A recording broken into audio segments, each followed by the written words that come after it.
"We needed the money more than you needed the dress," my sister said after secretly selling my wedding dress one day before my wedding and using the money on a luxury getaway with her boyfriend. But soon her life would change forever. I had never owned something so beautiful in my entire life. Every time I looked at it, I felt a rush of excitement, a kind of happiness I wasn't used to.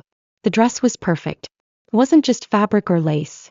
It was proof that I had finally done something for myself. I wasn't the type to splurge on things. I was practical, responsible. Every paycheck I earned had gone toward bills, my sister's tuition, rent, groceries. But for once, just this once, I had allowed myself something special. And tomorrow I would finally wear it. I still couldn't believe my wedding day was almost here. I was getting married. Me. The girl who had spent most of her 20s working 2 jobs, barely thinking about relationships because she was too busy making sure her sister had everything she needed. But somehow in the middle of all of that I had found him. A man who didn't just love me but respected me. Who never asked me to be less or to give up pieces of myself for his comfort. And tomorrow when I walked down the aisle I wanted to feel like a bride. Not just a provider. Not just a big sister. Not just someone who was always making sacrifices for everyone else. I wanted one perfect moment. And when I stepped into that dress I knew I would have it. I glanced toward my closet, smiling to myself, already picturing it.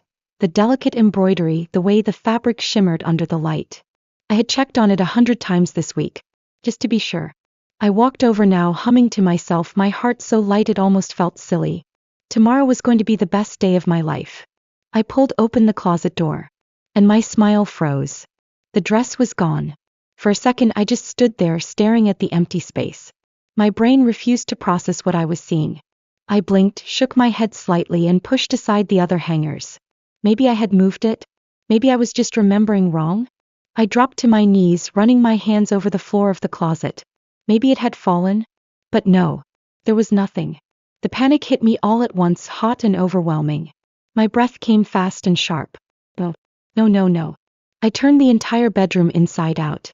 I checked the hallway closet, the laundry basket, even the kitchen, because maybe I did something stupid, maybe I was sleep deprived and left it somewhere ridiculous. But deep down I already knew. This wasn't a mistake. I grabbed my phone, my hands shaking so badly I almost dropped it. I scrolled down to Lisa's name and called. What came next would change our lives forever. Lisa was always the favorite. It wasn't obvious at first. It wasn't like my parents ever said it out loud. But you don't have to say something for it to be true. It was in the little things. Like the way I had to share my toys with her, even when they were my birthday presents. "You're the big sister, Joanna. Be nice." Or the way she could throw a tantrum in a store and get exactly what she wanted. But if I even hinted that I wanted something, my parents would say, "We can't afford that, Joanna. Don't be selfish." I learned early. Lisa wanted, and Lisa got. It wasn't just about things though. It was about attention. Lisa was the kind of child people gravitated toward. She had big emotions, loud reactions, bright smiles, and big tears. When she was happy, she made sure everyone knew it. When she was upset, she made sure everyone knew it. I wasn't like that. I was quiet. I kept things to myself. I didn't cry over small things, didn't throw fits. Something upset me, I dealt with it. And my parents rewarded Lisa for needing them while pushing me to be independent. "Joanna, you're so mature for your age. Joanna, you don't need help with that, do you? Lisa just needs a little extra attention right now." Right now. It was always right now. I used to wonder, when would my right now come? It never did. When Lisa started school, everything became about her struggles. She wasn't a great student. She got easily distracted, forgot assignments, needed extra help. Our parents poured time into tutoring, parent-teacher meetings, helping her with homework. I, on the other hand, got straight A's. I did my work without being asked. I never needed them like Lisa did. So they stopped paying attention. I brought home tests with perfect scores and my parents barely glanced at them. Lisa got a B on a math quiz and they cheered like she had won a gold medal. I didn't say anything. What was there to say? I learned to accept less. Then came college. I had always known I wasn't going. We didn't have the money and no one had ever mentioned saving up for me. I didn't complain. I didn't ask. I finished high school and got a job instead. That was my path. It was expected. Until 2 years later I overheard my parents talking about Lisa's college fund. I remember the moment perfectly. I had just walked into the kitchen. My mom was at the table flipping through brochures for universities. "We need to start looking for apartments near campus," she was saying to my dad. "Lisa's going to need a nice place to live." I just stood there. They hadn't saved for me. They hadn't even considered it. But Lisa had a whole plan. Tuition, rent, a fresh start in another state. They saw me in the doorway. My mom smiled. "Joanna, can you help Lisa pick out furniture for her dorm? You're so practical, you'll know what's worth buying." Like I was just an employee. Like my only role was to support Lisa. I didn't argue. Didn't say a word. Because what was the point? Lisa deserved a future. I was just the one who made sure she had it. The next few years were a blur of working and paying. Lisa got to be a carefree college student. I worked 2 jobs, sometimes 3. I paid her rent, sent her grocery money, covered emergencies. My parents helped when they could, but they mostly told me, "You're doing so well for yourself, Joanna. You don't need our help." Because needing help was Lisa's role. And taking care of things? That was mine. I never questioned it. Not even when Lisa started expecting more. She didn't just need tuition money, she needed money for concerts, spring break trips, weekend getaways. And I gave it to her. Because I loved her. Because she was my baby sister. Because who else would take care of her? And then, the moment that changed everything. Lisa called me one night, frantic. "Joe, I need to borrow some money. Please, it's really important." I was exhausted from working a double shift, but I asked, "What for?" "A trip." She was whispering like she didn't want someone to hear her. "With my boyfriend. We need this trip. Things have been really rocky, and I think if we don't do this, he might leave me." Something about the way she said it made my stomach twist. I knew Lisa. She didn't beg. And I knew enough about her boyfriend to not trust him. But still, he was my sister. So I asked, "How much?" She told me. And for the first time in my life, I said no. She didn't take it well. She cried. But told me that this was her last chance to fix her relationship. "Please, Joe. You always help me. Why is this different?" And I wanted to. God, I wanted to. But I couldn't. Not this time. So I apologized. Told her I couldn't do it. Lisa went silent. Then she said something that made my chest tighten. "Oh. Just that." Like she was realizing for the first time that she couldn't just take from me forever. The call ended. I sat there staring at my phone, wondering if I had just ruined everything. But I had no idea. Because the real betrayal was coming. And this time I was the one who never saw it coming. The night before my wedding, I still believed Lisa was my maid of honor. She was staying at my apartment, helping me with last-minute details. Arranging my shoes, steaming the veil, checking the list of things to bring to the venue. She even braided my hair while we sat on my bed, laughing about childhood memories. "You're getting married," she whispered at one point, like she still couldn't believe it. I smiled, feeling warm, hopeful, excited. Despite everything, despite all the times Lisa had been selfish, despite her moodiness about money lately, I still wanted her beside me on my big day. Because I loved her. Because she was my sister. The next morning, Lisa got up early. I was still groggy when she announced she was heading out. "Errands," she said vaguely. "Just a few things I need to do before the wedding." I nodded, too tired to ask questions. He kissed my cheek. "I'll be back soon, okay?" "Okay," I mumbled, rolling over. I should have known. By the time I got up, I was buzzing with nerves. I had barely slept. This was it. My wedding day. I made coffee, showered, and took a deep breath before walking to my closet. I wanted to see the dress one last time before I got ready. I pulled open the closet door. My heart stopped. The dress was gone. At first, I stood there, frozen, my brain refusing to catch up. Oh, it had to be here. It had to be. I yanked the closet open wider, pushed aside hangers, looked on the floor. Nothing. My breath hitched. My hands shook. I tore apart my bedroom. Checked the hallway closet. The laundry basket. The suitcase I packed for the honeymoon, even though I knew it wouldn't be there. It was gone. Panic crawled up my throat. I grabbed my phone and dialed Lisa. She answered on the first ring. "Hey Joe. I'm almost back." "Lisa," I cut her off. My voice was dangerously calm. "Where is my dress?" A beat of silence. Then she laughed. "Oh my God, you scared me. I thought something was actually wrong." I squeezed my eyes shut. "Lisa, the dress is missing." "Where is it?" "I don't know." Did you check the laundry room? I checked everywhere. Maybe someone took it? She offered, voice light casual. Your friend Emily was here yesterday. Maybe she moved it? I felt it then. That shift in my stomach. That quiet, awful knowing. He was lying. Lisa came back an hour later.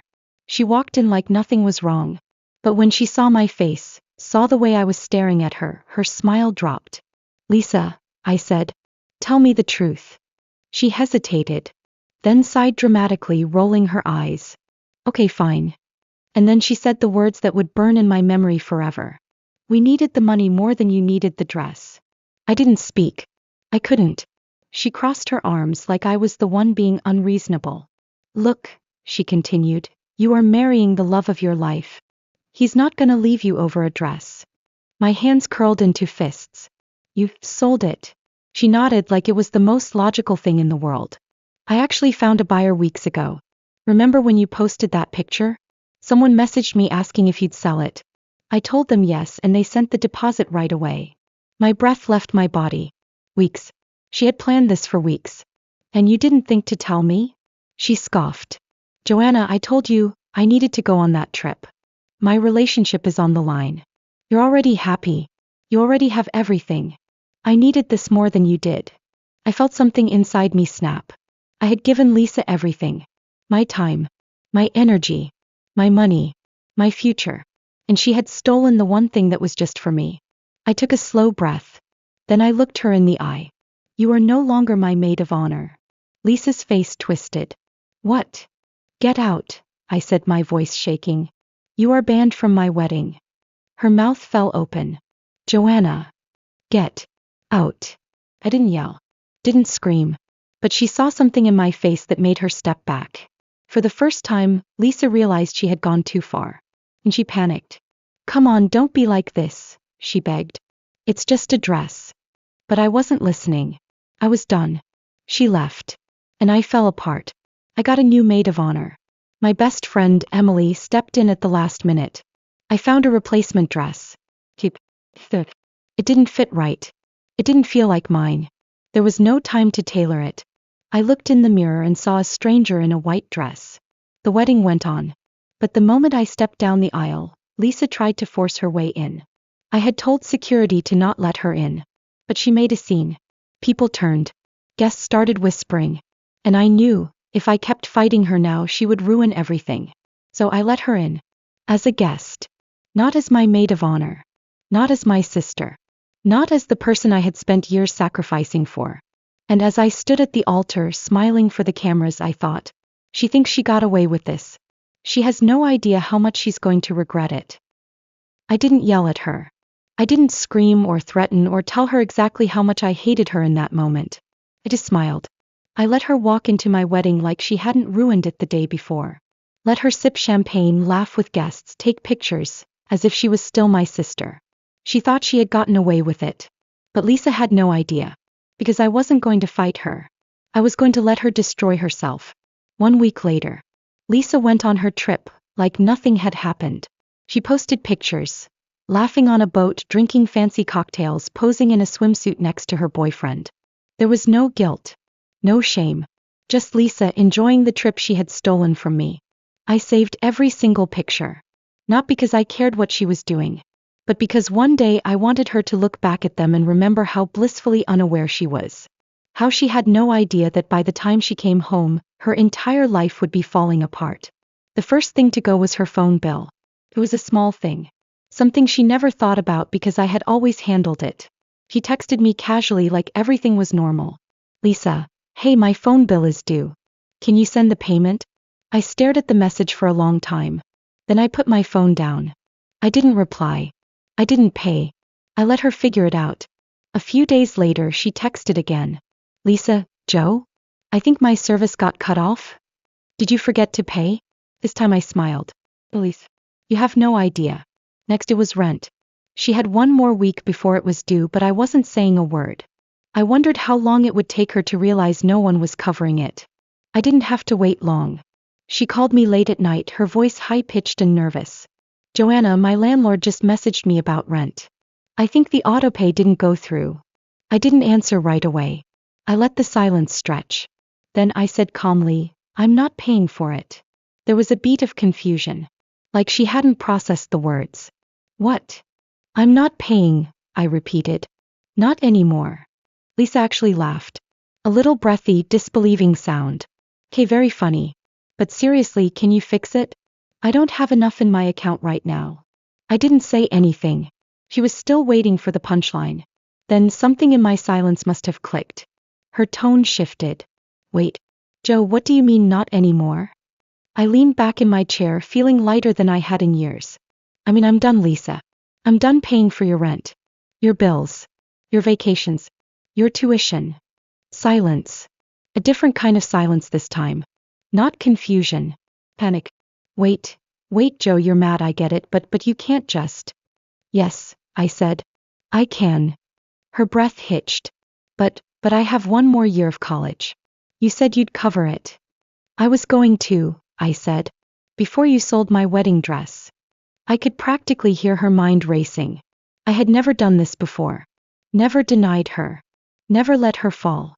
Joe, she said, her voice breaking slightly, please. I hung up. The real desperation didn't kick in until 2 weeks later. When she came home from her trip and started seeing the full damage. The phone, still unpaid. Her landlord, threatening eviction. Her college tuition, unpaid. She had 1 semester left. The tuition deadline was looming. And for the first time in her life, there was no one coming to save her. That's when the real calls started. Not the casual reminders. The pleading. The crying. Lisa, Joe, please call me back. Lisa, I'm serious, I don't know what to do. Lisa, I will pay you back, I swear. I just need help right now. Lisa, Joanna. Please. I'm your sister. She wasn't my sister. She was just a girl who had spent her life using me. No. Now she was paying the price. The final call came at 2 a.m. I woke up groggy, fumbling for my phone, about to decline the call. But something made me pick up. Lisa was sobbing. Joe, they're kicking me out, she gasped. I don't have anywhere to go. I sat up. Not my problem. Her breath hitched. Joe, please. I will pay you back, I swear. I'll do anything. You mean like how you paid me back for my wedding dress? Silence. Then a broken whisper. I didn't think you'd actually do this to me. I closed my eyes. I didn't think you'd sell my dress, I said. And yet here we are. More sobs. More begging. I had never heard her this desperate before. Almost felt bad. Almost.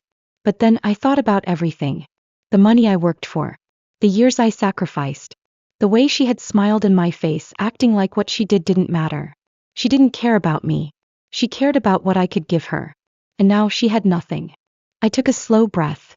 And then for the first time in my life I told her no. Find your own way, Lisa. And then I hung up. I didn't check my phone the next day. I didn't look at her messages. I lived my life.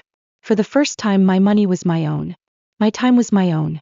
And as for Lisa, I don't know what happened to her. I don't know where she went or how she got out of the mess she made. But I do know one thing. She will never take from me again. Update. It didn't take long for Lisa to run to our parents.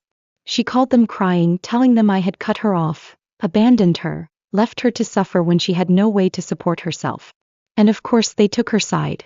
I don't know what they believed, that I had suddenly become cruel overnight? That I just woke up one morning and decided to ruin my sister's life for fun? It didn't matter. Because the next thing I knew they were calling me. First it was my mom. Joanna, I don't know what's gotten into you, but this is not how we raised you. Then my dad. She's your sister.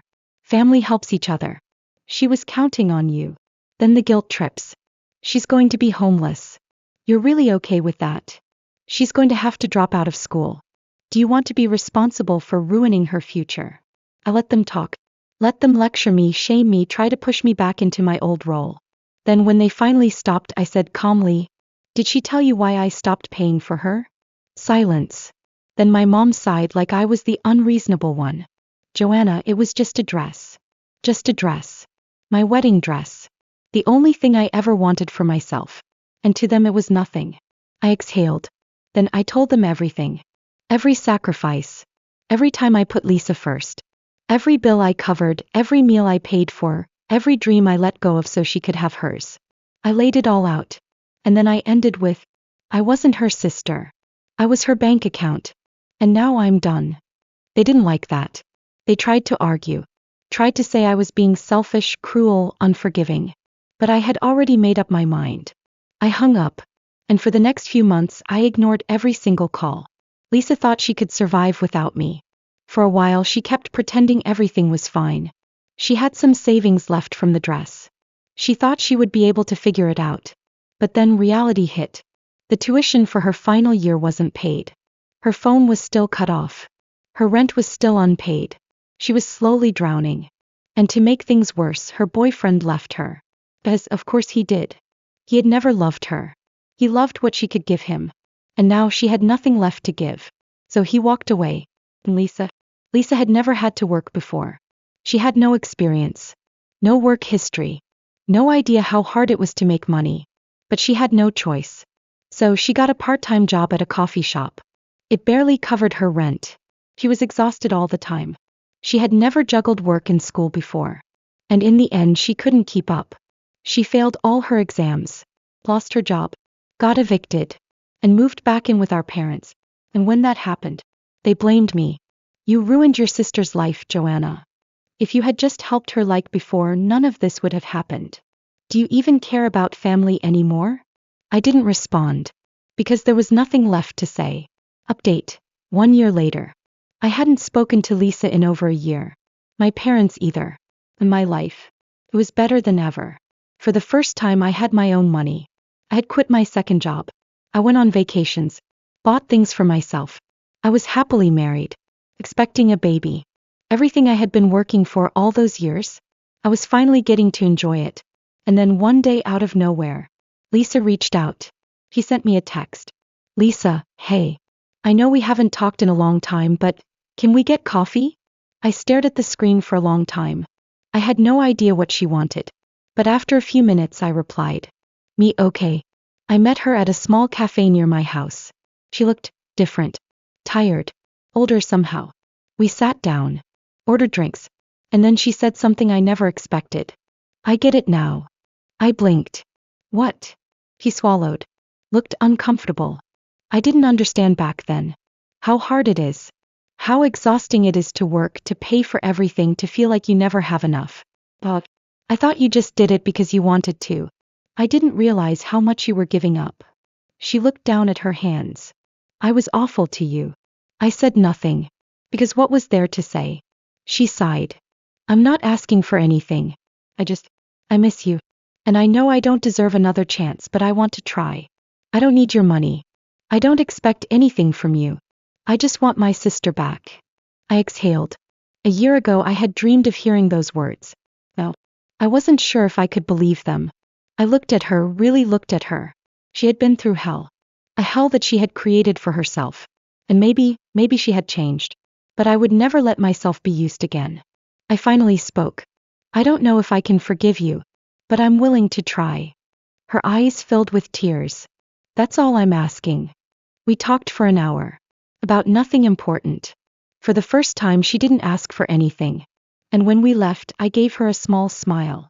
Not because everything was okay, but because maybe, just maybe, it could be.